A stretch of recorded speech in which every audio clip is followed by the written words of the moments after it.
Primary TET ২০২২-২৩ interview যাদের academic score ২৪ এবং ২৫ রয়েছে, ইন্টারভিউতে কত নম্বর পেতে হবে? তবে চাকরিটা পেতে পারি বা তবে চাকরিটা পাবো বা চাকরির সুযোগ থাকবে। তো এই বিষয়টা নিয়ে কিছু কথা বলব। তাই যাদের একাডেমিক স্কোর ২৪ এবং ২৫, সে আপনি SC category, general category, ST, OBC যে কোনো ক্যাটাগরির হন, যদি আপনার একাডেমিক স্কোর ২৪ এবং ২৫ থাকে এবং এটা হয়তো ভাবছেন যে সত্যি কত পেতে হবে ইন্টারভিউতে, তাহলে হয়তো চাকরির সুযোগটা থাকবে বা চাকরিটা পেতে পারি।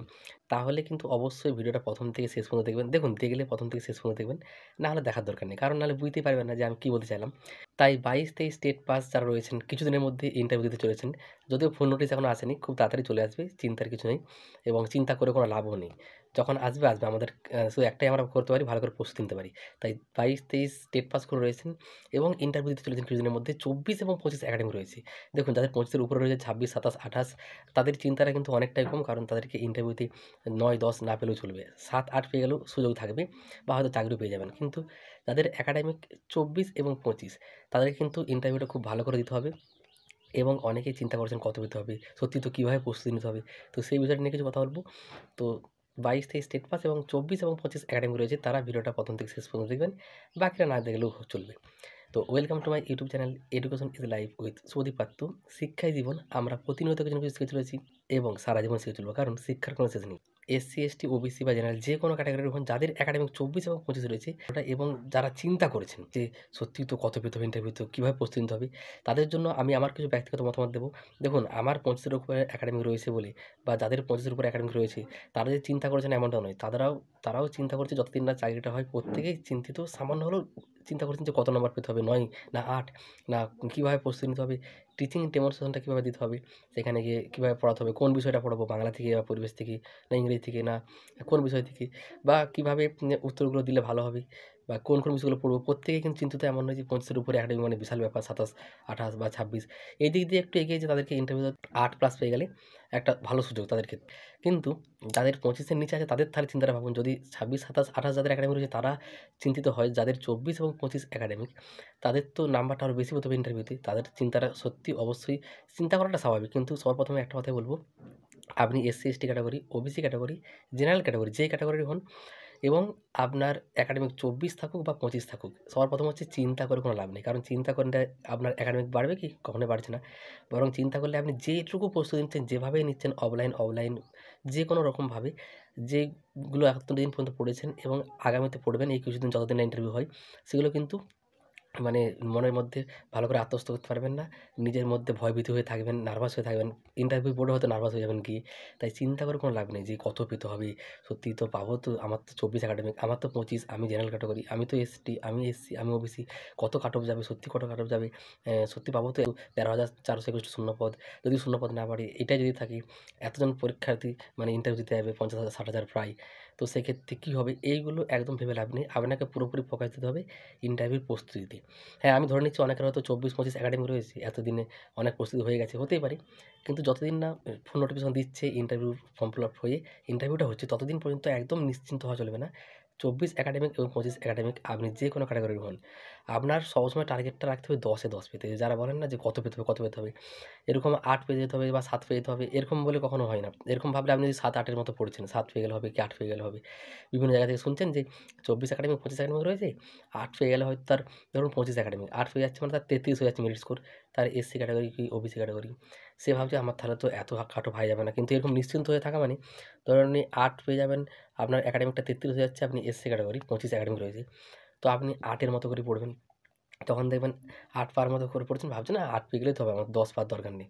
তখন দেখবেন প্রস্তুতিটা ঢিলে হয়ে যাবে। এটা নিয়ে আমি আগেও ভিডিও করেছি কিন্তু, মানে প্রায় ১ সপ্তাহ ২ সপ্তাহ আগে। ঠিক আছে? তো তখন কিন্তু কী হবে, আপনার প্রস্তুতিটা ঢিলেমি হয়ে যাবে। টিচিং ডেমনস্ট্রেশনটা হয়তো ভালো করে হবে না। সেখানে গিয়ে খুব মানে ওভার কনফিডেন্স যেটা বলে, অতি আত্মবিশ্বাসী হয়ে যাবেন। আর হচ্ছে সেখানে দেখবেন ভালো করে পড়াতেও পারবেন না, নার্ভাস হয়ে যাবেন। মোটামুটি হয়তো দেখা গেল যে ৫-৬ পেয়ে গেলেন, যেখানে পাচ্ছিলেন আপনি ৮। তাই আপনার একাডেমিক ২৫ থাক বা ২৪ থাক, আপনি SC, ST category, OBC category বা জেনারেল যে কোনো ক্যাটাগরির হন, আপনাকে সবসময় ১০ এ 10 পাওয়ারই চেষ্টা করতে হবে। সেই ক্ষেত্রে হয়তো আপনি যদি ১০ না পান, ৯+ পেয়ে গেলেন, ৮+ পেলেন, ঠিক আছে? যদি টার্গেটটা ১০ এ 10ই পেয়ে রাখেন, তাহলে কিন্তু আর এই প্রশ্নগুলো কখনো করাও উচিত নয়, করবেনও না যে কত পেতে হবে, ৭ পেতে হবে কি ৮ পেতে হবে? এরকম কেন ভাবছেন? আপনি ভাবুন আমাকে 10 এ 10ই পেতে হবে। সেই ক্ষেত্রে হয়তো আপনি 10 পাবেন না। 10 পাওয়া অবশ্যই কঠিন, কিন্তু অনেকেই পেয়েছে। আগের নিয়োগটা দেখবেন, মেরিট লিস্টটা। 24 সালে যে মেরিট লিস্টটা দিয়েছিল চাকরি যারা পেয়েছে 14-17 সাল থেকে, সেক্ষেত্রে 10 বার চেষ্টা করলে আপনি 8+ বা 9+ পেতে পারেন। সেক্ষেত্রে আপনার 25 একাডেমিক থাক বা 24 থাক, এসসি, এসটি, ওবিসি, জেনারেল যে কোনো ক্যাটাগরির হন, আপনার সুযোগ কিন্তু থাকবে। ঠিক আছে? যদি 8.5 পান, 9 পেয়ে যান। তাই 10 এ 10 বার চেষ্টা করতে হবে। আর আপনি কীভাবে প্রস্তুতি নেবেন এটা বলতে গেলে, আপনি এতদিন নিশ্চয়ই বই কিনেছেন, যে কোনো প্রকাশনীর হতে পারে, কামাল হোসেন স্যারের বই রয়েছে, রীতা পাবলিকেশনের রয়েছে, তপতী পাবলিশার্সের রয়েছে, ইন্টারভিউর উপর বই বলছি, শুধুমাত্র প্রাইমারি টেটের জন্য, প্রগ্রেসিভ পাবলিশার্সের রয়েছে। এরকম আরও বিভিন্ন রয়েছে বাজারে বই, আপনারা সেটা জানেন। ইতিমধ্যে কেউ কিনে নিয়েছেন, হয়তো 2-3টে কিনেছেন, কেউ 2টো, কেউ 1টা। যে যটাই কিনুন, সেখানে কী করতে হবে, কী বিষয়গুলো পড়তে হবে, কীরকম ড্রেস পড়তে হবে, সেখানে ইন্টারভিউ রুমে কী করতে হবে, প্রবেশ করার সময় কী করতে হবে, কী প্রত্যেকটা জিনিস লেখা রয়েছে। যারা কোচিং কোনো নেননি, হয়তো আমিও যেমন কোচিং নিইনি, না অফলাইন না অনলাইন, শুধুমাত্র আমার বই রয়েছে 3-4টা ইন্টারভিউ বই রয়েছে। এরকম অনেকের থাকতে পারে যে নিজে হয়তো পড়ছে, যে সেলফ স্টাডি করবো, কারণ টেট পাস অনেকে সেলফ স্টাডি করে করেছে। আমি নিজেও করেছিলাম। আমার অফলাইন বা অনলাইন কোনো কোচিং ছিল না। আমার অনেক বন্ধু এরকম জানা রয়েছে যারা 2 জায়গায় কোচিং ছিল, কারো 2 জায়গায় ছিল, কারো 1 জায়গায় ছিল। তো সেখানে অনেকজন ফেল করে গেছে। আপনি কোচিং নিচ্ছেন নাকি নিজে পড়ছেন, এটা বড় কথা নয়। বড় কথা হচ্ছে আপনি কেমনভাবে পড়ছেন, কতটা আত্মস্থ করতে পারছেন, পরীক্ষায় গিয়ে কী লিখতে পারছেন, টেট পরীক্ষার ক্ষেত্রে বলছি। আর ইন্টারভিউতেও আপনি হয়তো কোচিং নিয়ে নিলেন, অফলাইন বা অনলাইন যে কোনো নেন, কিন্তু সেখানে গিয়ে ভালো পারফর্ম করতে পারলেন না, বা বাড়িতে এসেও ভালো পড়েছেন না, সেখানে স্যার ম্যাডামরা যা দিচ্ছেন ওনারাও তো সেই নোটসই দিবে বা বলে দেবে কী করতে হবে। আপনি নিজেকে কতটা প্রস্তুতি রাখতে পারছেন, সেটা অফলাইনে হোক, অনলাইনে হোক, বাড়িতে নিজে পড়েই হোক। সেলফ স্টাডি করে অনেকে ডব্লিউবিসিএস অফিসার হয়ে যাচ্ছে, ইউপিএসসি অফিসার হয়ে যাচ্ছে। আর আপনার সামান্য একটা যদি সেই তুলনায় ধরতে যাই, ইউপিএসসির পরীক্ষার তুলনায় তো অনেক সোজা। একটা প্রাইমারি ইন্টারভিউ দিতে পারেন, সেখানে সেলফ স্টাডি করেও সম্ভব। তো যেভাবে করুন, নিজেকে পড়তে হবে, নিজেকে আত্মবিশ্বাসের সাথে টিচিং ডেমনস্ট্রেশনটা অবশ্যই প্র্যাকটিস করতে হবে। 3, 4, 5 ক্লাস 3, 4, 5 এর প্রত্যেকটা বিষয়, বাংলা, ইংরেজি, অঙ্ক, পরিবেশবিদ্যা এবং স্বাস্থ্য ও শরীরশিক্ষা 5টা করি। অর্থাৎ টোটাল 3, 5 15টা লেসন প্ল্যান করতেই হবে, এবং সেটা আপনার পছন্দ মতো নিজেই বাড়িতে করে রাখুন। লেসন প্ল্যান মানে একদম পুরো করতে হবে যে ডিলেট করার সময় যেরকম করছেন সেরকম নয়। কোন বিষয়টা পড়াবেন সেটা লিখে রেখে দিন খাতাতে, যেটা আমি করছি যেরকমভাবে, তাই বলছি। যে আমি ক্লাস 3 থেকে আমি নাউন পড়াবো, কি প্রোনাউন, সেটা লিখে রেখে দিলেন। কাকে বলে, কয় প্রকার, কী, কী, উদাহরণ কীভাবে দিবেন, সেগুলো রেডি করে রাখলেন। আর 1-2 থেকে কখনো, কখনো বলে যে ক্লাস 1 এর থেকে পড়ান, কি 2 এর থেকে। সেক্ষেত্রে 1-2 এর বাংলা, ইংরেজি, যেহেতু আলাদা করে কোনো সাবজেক্ট থাকে না আমাদের, পরিবেশ বা অঙ্ক, ইংলিশ, বাংলা এরকম বলে, শুধু একটা আমার বই থাকে, সেখানে প্রত্যেকটা জিনিস থাকে। তো 1-2 থেকে বাংলা, ইংরেজি এবং স্বাস্থ্য ও শরীরশিক্ষা, এই 3টা বিষয় নিতে পারেন। তো এই লেসন প্ল্যানের মতো একদম নয়, ডিএলএডের মতো। নিজে কোন, কোন টপিকটা শুধু পড়াবেন সেটা নিজে লিখে রেখে দিন। নিজে, নিজে সেগুলো ভাবুন। নিজের মতো করে কীভাবে সেখানে করবেন সেটা এখানে খাতায় লিখে রেখে দিন। সেটাকে বারবার দেখতে থাকুন। এটা টিচিং ডেমনস্ট্রেশনের জন্য 5 নাম্বার যেটা রয়েছে। তাহলে অবশ্যই টিচিং ডেমনস্ট্রেশনে ভালো নাম্বার পাওয়া যাবে। এছাড়াও তো আপনার বই রয়েছে, বইয়ে কীভাবে করতে হবে। বিভিন্ন ইউটিউবে নিশ্চয়ই ভিডিও দেখছেন বিভিন্ন স্যার ম্যাডামদের। আর যারা কোচিং নিচ্ছেন অফলাইন, অফলাইন, তাদের খুব ভালো। আর এমনি যে 5 নাম্বার যেটা রয়েছে ইন্টারভিউ, সেখানে আপনি কতটা আত্মবিশ্বাসের সাথে ভালোভাবে প্রশ্নের উত্তরগুলো দিতে পারছেন, বা উত্তর দিতে না পারলেও সেখানে কতটা আত্মবিশ্বাসের সাথে উত্তরগুলো দিচ্ছেন, পরিস্থিতিটাকে কীভাবে মোকাবিলা করেছেন, সেটাই আপনার মধ্যে দেখা হবে।